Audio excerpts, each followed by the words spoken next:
Hello, welcome everyone to another episode of Swedenborg Room. I am the Reverend Thom Muller, Senior Editor of Spiritual Questers. I'm here with my buddy Rudy Caseres, and today we will be talking about a rather big topic, the nature of God, according to Emmanuel Swedenborg. So we'll just chat a little bit about that, and if you have things that come up for you, questions, ideas, perhaps comment, and we'll engage some more there.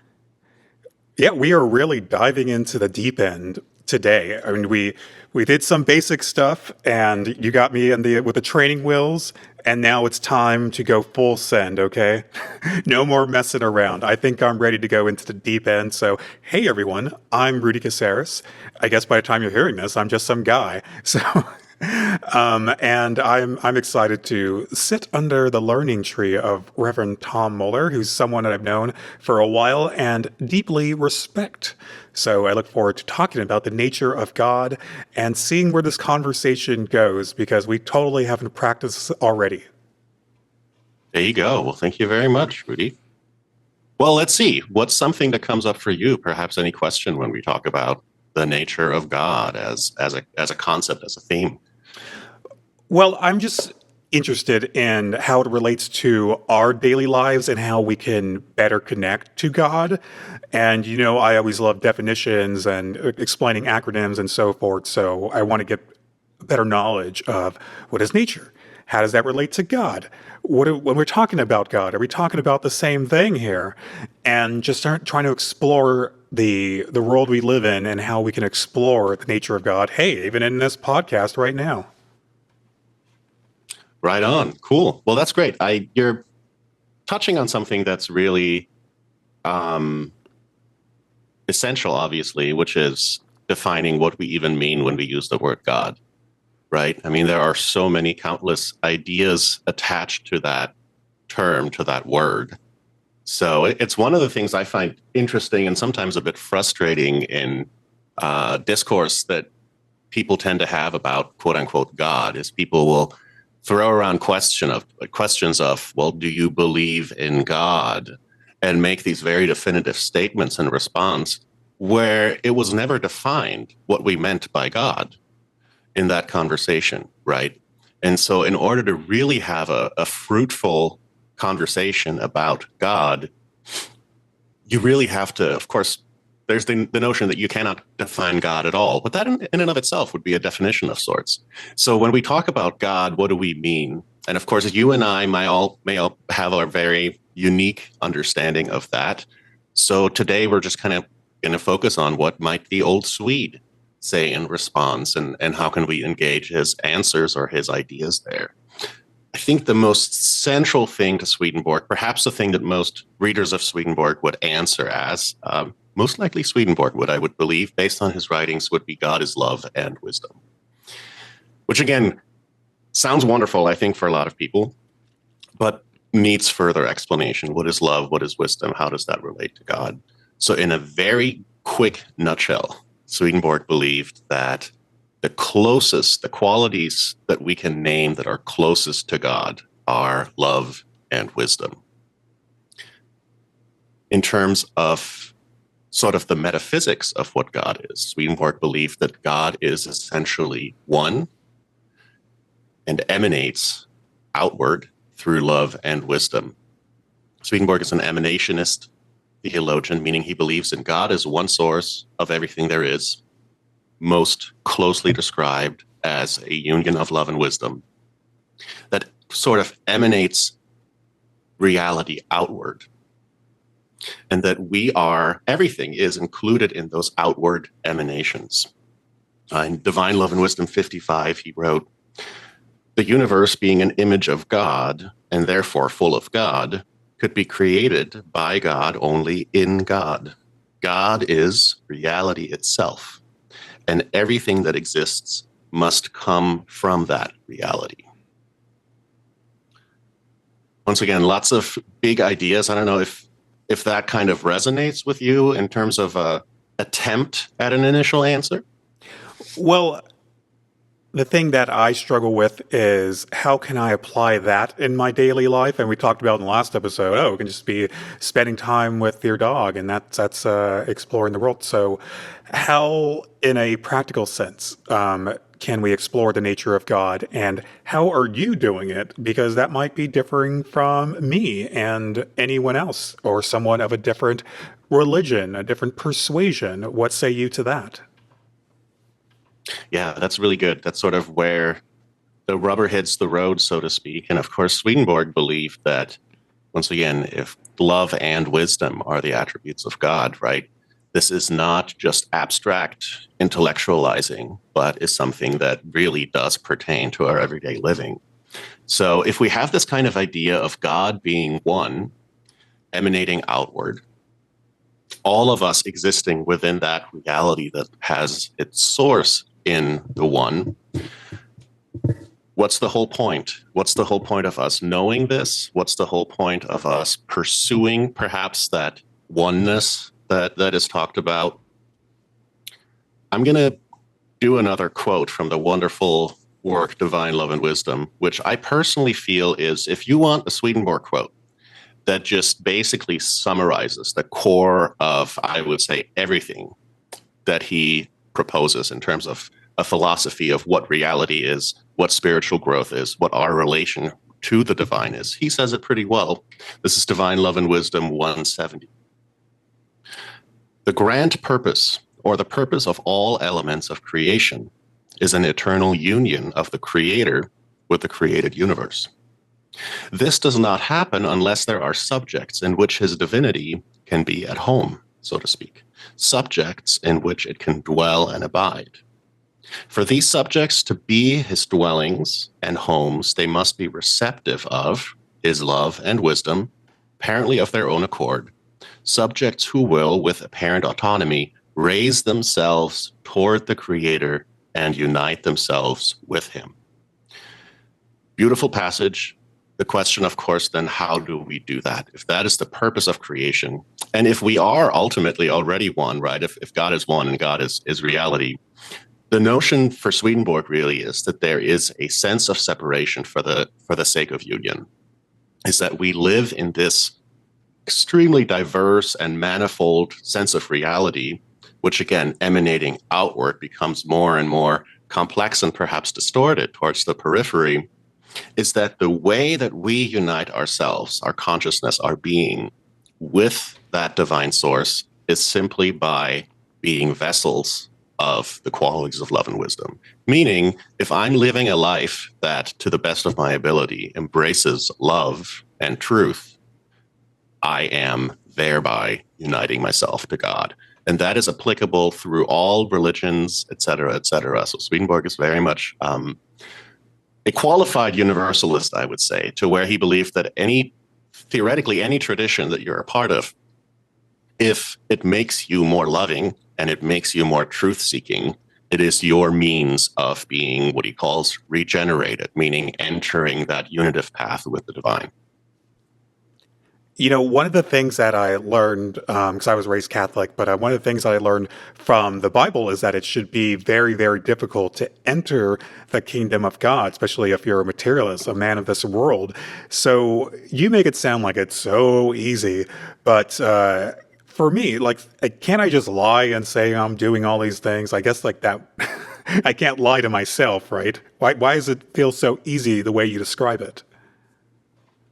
Right. No, that's a really good point. And that particular, we can go a lot into sort of biblical exegesis and what is this, you're referring to the whole straight and narrow path idea, right? Swedenborg says very plainly, all of us are created for heaven. All of us are created for the purpose of reunion and for the purpose of eternal happiness.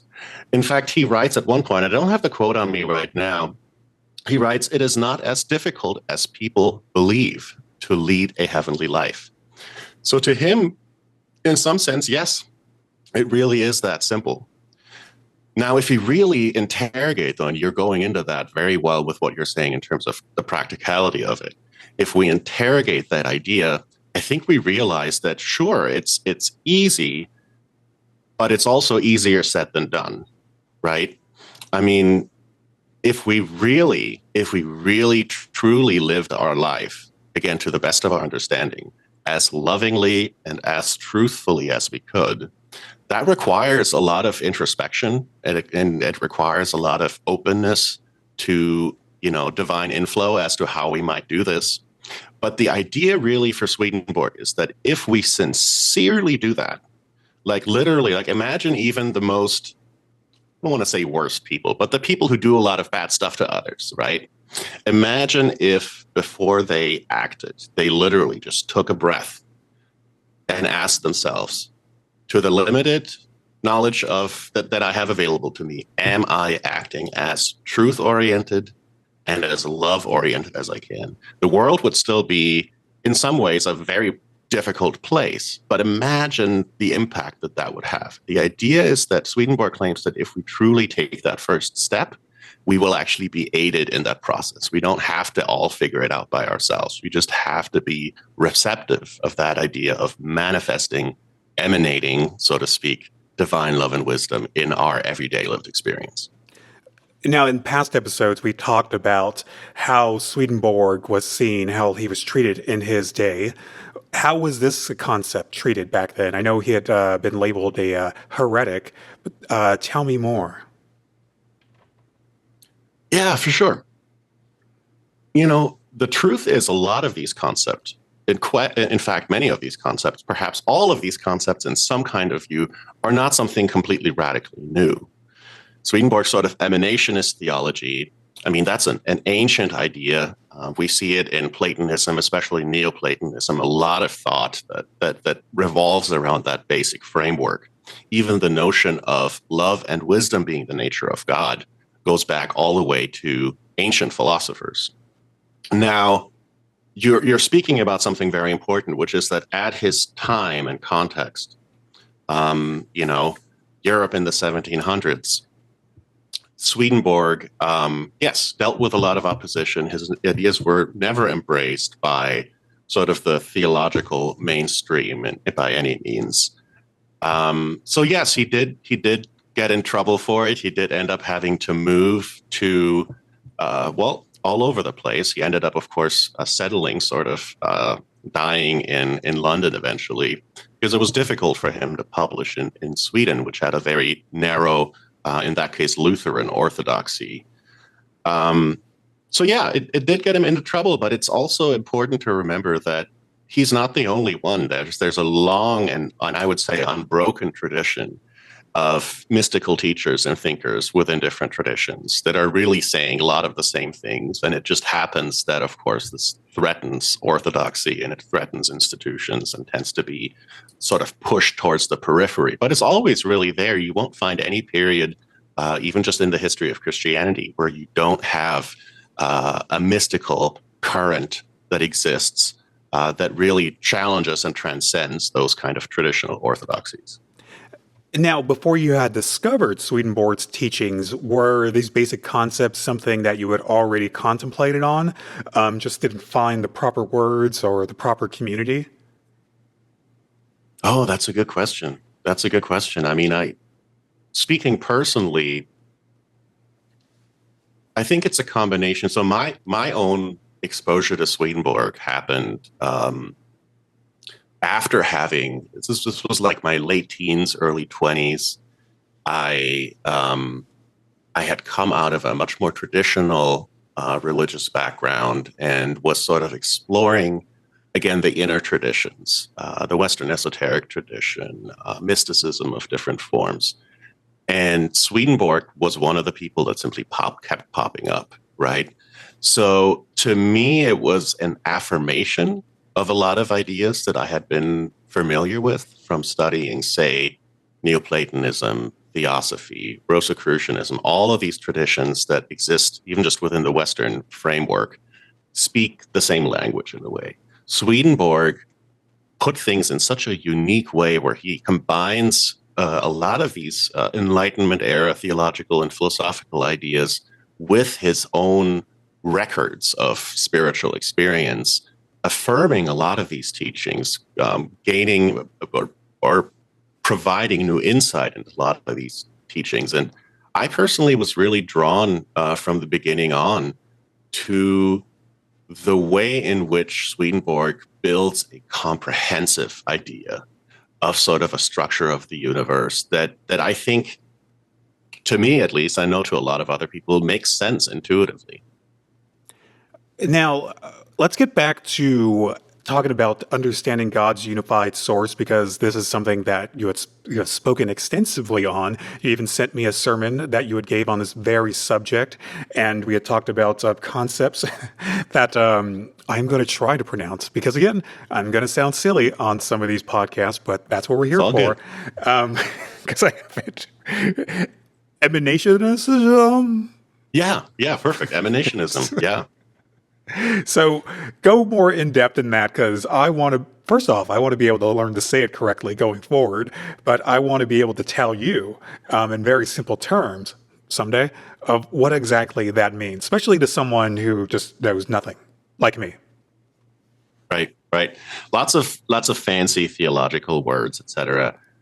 Of course, if we look at emanationism, for example, we have the idea of an emanation, right? Something that radiates, that manifests outward, right? So, of course, there are many different schools of thought that have an emanationist theology. Gnosticism would be a great example of that. The notion that, once again, you have one source of ultimate reality that is, of course, identified in this case with God, that exists in and of itself and radiates reality outward. The most common image Swedenborg uses for God is the sun. And the sun is actually one limited way to kind of imagine or picture that idea of the divine and reality. Is if we sort of imagine a sun, and again, this is a great example of correspondences too, which we will go into deeper, another central concept in Swedenborg. Please. Yes, correspondences. If we looked at the sun as he does, as representing love through the image of heat, and truth, the image of light. You imagine a sun that has that unified light and heat at the core, radiates outward indiscriminately. And that's really important to Swedenborg, is that to Swedenborg, the divine wants to make itself available to everyone, just like the sun shines on the just and the wicked, as one of the older translations of the Old Testament goes. The sun exists in and of itself, radiates outward. And the further out you go, the more you have a sense of multiplicity. The further in you go, the more you end up closer towards the unitive source. Another term, if we're talking about fancy theological terms that we're throwing around, would be panentheism. Oh, I was going to get there, so you beat me to it. Let's go. Of course, yeah. Panentheism is another one of those fancy words, but I think it's a good way of describing what you're talking about to some degree. There's debates about whether Swedenborg really falls into the panentheist camp. If you may have heard the term pantheism, which would be that, and again, I'm way oversimplifying this, and of course, there's always a plethora of different interpretations of what that means. But basically, pantheism would be, I'm looking at a plant, right? And I say, this plant is God. Or I say, this plant is a God. Or I look at the material universe, the earth, right? And I look at the earth and says, the earth is God, right? That would be an example of pantheism. Panentheism would posit, say, I'm looking at a plant, or a human, or whatever it would be, right? I'm looking at a plant. And I would say, this plant has its source and origin and ultimate reality in God. It comes from God, out of God, and thus God is in it, and it is, in a sense, God, right? But it is not that God is somehow constrained to a physical being that I can distinguish and say, well, this the physical universe, Swedenborg would say, is on the very periphery, the outmost realm. He calls it the outmost, which means that we tend to be kind of preoccupied with that outmost realm. But that's some more fancy terms, if that was of any help. Oh, yeah, and these are things that we'll touch upon in future episodes, dive deeper into those. What about polytheism? So, if you're someone who believes in multiple gods or multiple divine entities, how does that sync up, aligned with Swedenborg's idea of God's oneness? Yeah, once again, that's a really great question. And once again, we would have to define, what do we mean by polytheism, multiple gods? What do we mean by God, et cetera, right? Like, for example, one of the examples of where that complexity comes in, if we look at certain traditions within the Hindu or Vedic world, right? You may have systems which have many different deities, but an extremely monistic Unitarian view of what the ultimate divinity actually is, right? So in that case, gods would be seen as qualities of the divine manifesting, et cetera, right? Just to point out that when we talk about even polytheism, there's a lot of misunderstandings of what that means. Some people would say, in fact, Swedenborg claimed that much of Christianity, institutionalized Christianity, is in fact polytheistic because it has a concept of the Trinity, or rather a tripersonal Trinity, which Swedenborg rejects. Swedenborg is very much a Unitarian. So if you once again, if you just go to that image of the sun emanating outward, right, there is only one center. There aren't multiple centers by the very definition of what a center is in that context, right? And that center is manifesting outward through qualities that we may experience through images or names, et cetera, et cetera. So in a sense, if you are looking at gods as being manifestations of the one source, the one reality, I would not call that proper polytheism, right? So Swedenborg would definitely be, I mean, he's a hardcore Unitarian, and to him the idea that God is one is absolutely essential. But he acknowledges that how that oneness is described and experienced, and how that oneness manifests on its way down to the periphery, has many different colors, shapes, names, et cetera, et cetera. There's a reason why this podcast is around 30, 40 minutes, is because after that amount of time, like, I have to go outside and think of butterflies and lollipops. Yes. But this is great, though. One of the things that we had talked offline was, and I got to check my notes because we got another word that I might butcher, surprise, surprise, is the concept of proprium, and how the difference or comparison between Freud's idea of the ego and Swedenborg's idea of the ego. Break it down. Oh, wow. That's a toughie to break down, but again, relates really well to the question of what's our relation to that unity, what's multiplicity about, what's up with this reunion idea. Swedenborg does not use the term ego, of course. I would say if we look at the way we use the term ego, I think it would be closer to sort of a very basic idea of what we kind of would call the ego in the context of Eastern spirituality, which would be the mind-body complex, our sense of separation. The Freudian idea, of course, relates to that, but I would say that's not as closely related as what we might call the ego in Swedenborg. The term that Swedenborg uses, as you mentioned, is the proprium, which literally just means that's where we get the word property from, right? That which we claim as our own. So the proprium would be our sense of separateness from that reality, but it is also our means of reconnecting to that reality. Because as we said, if the point is reuniting with love and wisdom, then the process for that would be for us as individuals to become vessels of that.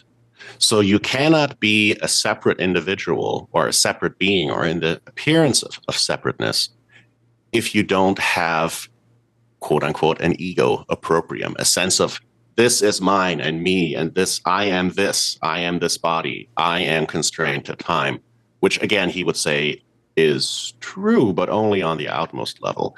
within we are actually eternal spiritual realities, again, emanating from that one source. And, something I really want to bring in as we talk about this may sound like this very abstract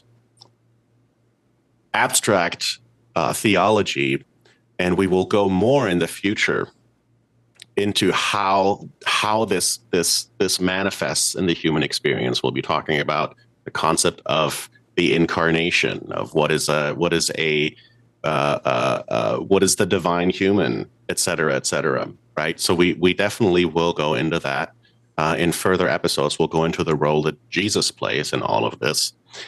But I think for now, focusing on that idea of reunion on one end, of like, how does this work metaphysically? And super importantly, I don't think we can stress this enough, especially from the background that a lot of people are coming from.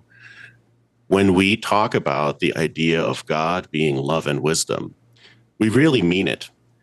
And that means that, as Swedenborg puts it, God is unable to have such attributes as anger, jealousy, judgment, et cetera, et cetera. Those are qualities that we come up with, right? But it's super important to remember when Swedenborg talks about God being love and wisdom, that means that God cannot judge, cannot be angry, as he puts it, cannot even frown at the sight of a human being. So that unconditional love, that unconditional compassion and wisdom is distributed equally to everyone. There's not a chosen few. The point is simply for us as individuals to be willing to consciously receive and manifest and embody that love and wisdom, thereby uniting ourselves with the source of them. Now, one more question that I have, and feel free to talk about anything else as well. So maybe this will give a little inspiration to anyone watching, is that, so in my own life, there's a lot of turmoil, a lot of uncertainty. I don't feel like I'm living my best life, living up to my full potential without getting too sappy. What are some things that I or anyone else in a similar situation, a chaotic life, in a chaotic world, what are some things that I could be working on to get towards that love and wisdom and God and being reunited?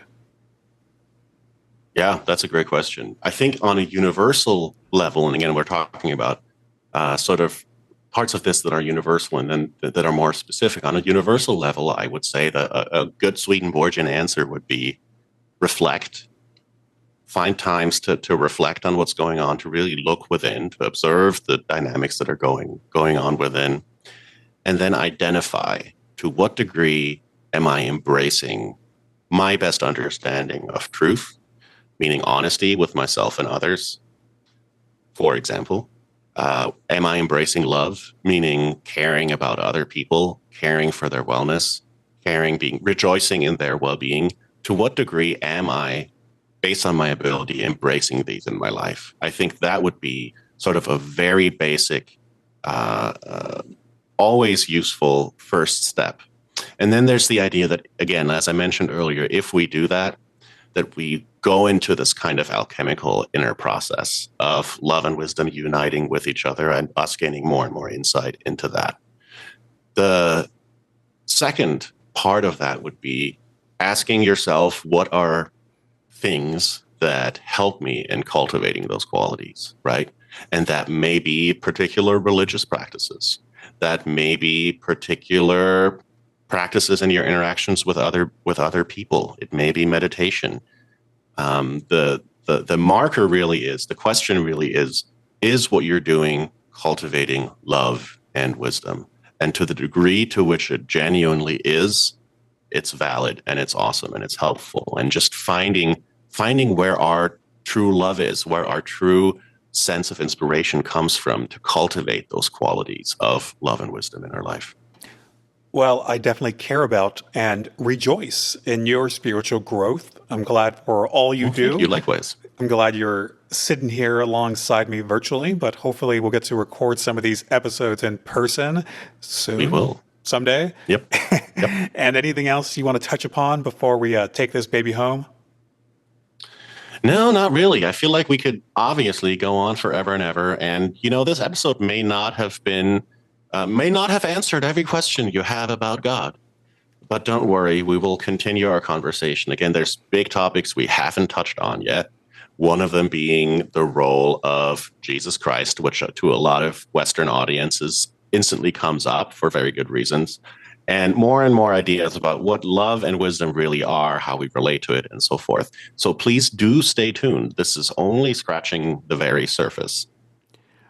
All right, let's do some plugs. Where can people learn more? Let's talk about the website. Anything else? Any recommended reading for you? Write it down one last time, and then we're going to sign off. All right. Yeah, no, that sounds good. Well, shamelessly, of course, we would love for you to check out spiritualquesters.org. Also, check us out on social media. If you're on Facebook, etc., Our Daily Bread, Spiritual Questers. If you just kind of search for that stuff, you'll find it. Subscribe, like us. You'll get more info that way. Aside from that, I highly recommend going to Swedenborg.org, which is the website for the Swedenborgian Church of North America, where you can learn a lot more, and Swedenborg.com, which is the website for the Swedenborg Foundation, which is mainly a publishing organization that has amazing content of various sorts. So Swedenborg.com, Swedenborg.org, and find those respectively on whichever social media you're using. That'll be a really good resource. In terms of reading, I suggest Heaven and Hell by Emmanuel Swedenborg. I suggest Divine Love and Wisdom by Emmanuel Swedenborg, which has a much more sort of abstract philosophical nature, if that is something you're into. I also really recommend two excellent introductions to Swedenborg. One would be Wilson Van Dusen's Presence of Other Worlds. That is published by the Swedenborg Foundation. And Gary Lockman's Swedenborg, An Introduction to His Life and Ideas. Those would be the two that I always recommend. And of course, continue to watch this awesome podcast, and you will learn a lot if you would like, if that resonates with you, and engage with us through comments, etc. And we will be happy to incorporate your questions into our upcoming episodes, etc., etc. Okay, so that's going to do it for Swedenborg Room. I'm Rudy Caseres. This is the good Reverend Thom Muller, and we will see you again next time. Make sure if you're watching this on YouTube to like and subscribe and share with your brethren, with your fellow folks, and we'll see you again. Sign us off, Reverend. All right, yeah. You did a pretty good job at that, so good to see y'all. See you next time. Continue to read Swedenborg.